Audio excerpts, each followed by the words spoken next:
Now that the NHANES survey design is set up, we can finally analyze categorical variables in a way that represents the population.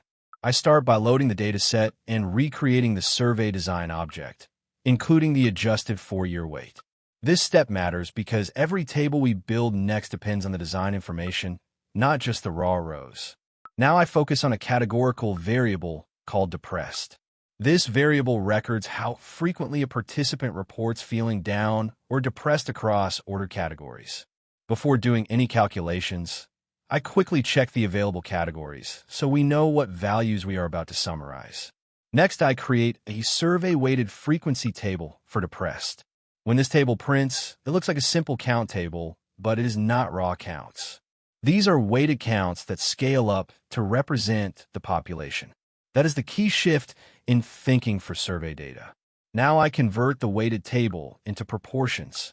As the proportion column appears, it becomes much easier to interpret. Instead of saying how many people in the sample, we are now saying what share of the population falls in each category, based on the survey design. Next, I visualize those weighted proportions. When the bar chart appears, it gives us an immediate snapshot of the population distribution of depressed across categories. If some categories dominate, that is a story about the population, not an accident of oversampling. Now I move to a second categorical variable called HealthGen, which records self-rated general health. I build a weighted one-way table for HealthGen as well, just to confirm that the same workflow works for any categorical variable. Next, I combine both variables by creating a two-way survey-weighted table of depressed by HealthGen. When that table prints, it is a grid of weighted counts across combinations.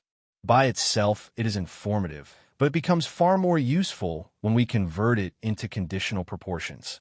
So now I compute conditional proportions within each health category. That means for each level of general health, I calculate the proportion that falls into each depression category. When the resulting table prints, it is now in a form that supports a real comparison across groups. Now, I turn that into a segmented bar chart. As the plot appears, each bar represents a health group, and the segments show how the depression categories stack inside that group.